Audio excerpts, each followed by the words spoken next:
રાહુલ ગાંધી ફરીથી એક વખત યાત્રા કાઢી રહ્યા છે અને આ યાત્રાનું નામ આપવામાં આવ્યું છે ભારત ન્યાય યાત્રા। નમસ્કાર દર્શક મિત્રો, કોંગ્રેસ નેતા રાહુલ ગાંધીએ ગયા વર્ષે ભારત જોડો યાત્રા કાઢી હતી। હવે ફરીથી એક વખત 2024ની શરૂઆતના મહિનામાં રાહુલ ગાંધી ફરીથી એક વખત યાત્રા કાઢી રહ્યા છે અને આ યાત્રાનું નામ આપવામાં આવ્યું છે ભારત ન્યાય યાત્રા। તો રાહુલ ગાંધીની યાત્રા ક્યારથી શરૂ થવાની છે, ક્યારે પૂરી થવાની છે, કયા કયા રૂટ પર છે અને એની ઇમ્પેક્ટ ભારત જોડો યાત્રાની શું પડી હતી, આ બધા બાબતો વિશે તમારી સાથે વાત કરીશું। મારું નામ રાજેશ શાહ છે અને તમે જોઈ રહ્યા છો ખબરછે.com। દર્શક મિત્રો, કોંગ્રેસ નેતા રાહુલ ગાંધી ઉત્તરાયણના દિવસથી એટલે કે 14 જાન્યુઆરી 2024ના દિવસથી ભારત ન્યાય યાત્રા શરૂ કરવાના છે અને એમની આ જે યાત્રા છે એ 14 રાજ્યો અને 85 જિલ્લામાંથી પસાર થવાની છે। 14 જાન્યુઆરીથી 20 માર્ચ સુધીની આ યાત્રા છે, એટલે કે લગભગ 65 દિવસ સુધી આ રાહુલ ગાંધીની ભારત ન્યાય યાત્રા ચાલશે। રાહુલ આ યાત્રાની અંદર બસ અને પગપાળા દ્વારા ટોટલ 6200 કિલોમીટરની યાત્રા કરવાના છે અને આ આખી જે ભારત ન્યાય યાત્રા છે એનું સંચાલન કોંગ્રેસ પોતે કરશે।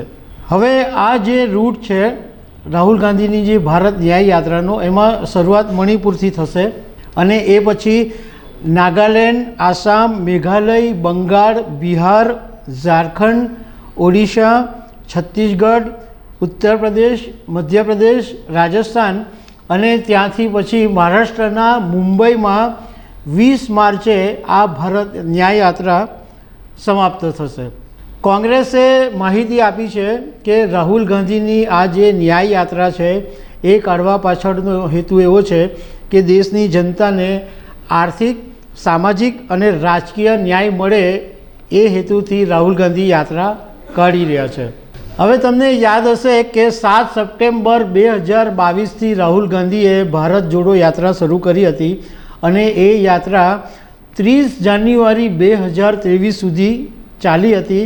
તમિલનાડુના કન્યાકુમારીથી જમ્મુ એન્ડ કાશ્મીર સુધીની આ યાત્રા હતી અને 3570 કિલોમીટર ભારત જોડો યાત્રા ચાલી હતી। એ 12 રાજ્યો, 2 કેન્દ્રશાસિત પ્રદેશ અને 145 દિવસ સુધી આ યાત્રા ચાલી હતી। તે વખતે રાહુલ ગાંધીનું ટી શર્ટ અને એમની દાઢી ખાસી ચર્ચામાં રહી હતી। હવે આપણે એ વાત કરીએ કે રાહુલ ગાંધીએ ભારત જોડો યાત્રા કાઢી એનો કોંગ્રેસને શું ફાયદો થયો। એટલે આમ જોવા જઈએ તો રાહુલ ગાંધીની ભારત જોડો યાત્રા પછી કર્ણાટક વિધાનસભાની અંદર કોંગ્રેસને જીત મેળવવામાં સફળતા મળી અને આ વખતે જે 5 રાજ્યોની વિધાનસભાની ચૂંટણી થઈ એમાં તેલંગાણાની અંદર ભાજપને જીત મેળવવામાં સફળતા મળી। પણ એની સામે જો જોઈએ તો આ જે 5 રાજ્યોની વિધાનસભાની ચૂંટણીની અંદર રાહુલ ગાંધીને એમણે આટલા બધા દિવસોની યાત્રા કરી તેમ છતાં જે એમના ગઢ કહેવાતા હતા છત્તીસગઢ અને રાજસ્થાન, આ બંને રાજ્યોની અંદર કોંગ્રેસે સરકાર ગુમાવવાનો વારો આવ્યો ભારત જોડો યાત્રા છતાં પણ।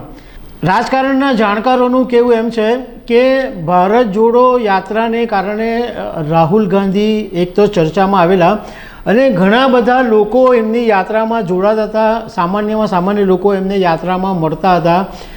પરંતુ ઇમ્પોર્ટન્ટ વાત એ છે કે ભલે તમારી પાસે ગમે એટલી ભીડ હોય પણ વોટ જ્યાં સુધી કન્વર્ટ નહીં થાય ત્યાં સુધી એ ભીડ કામની નથી। હવે એક વાત એ છે કે જ્યારે 2019ની ચૂંટણી થયેલી ત્યારે કોંગ્રેસને જેટલી સીટ મળી હતી એના કરતાં આ વખતે કદાચ વધારે સીટ મળે એવી શક્યતા પણ રાજકારણના જાણકારો જોઈ રહ્યા છે। તો દર્શક મિત્રો, આવી અનેક વાતો સાથે અમે તમને મળતા રહીશું। Thank you very much.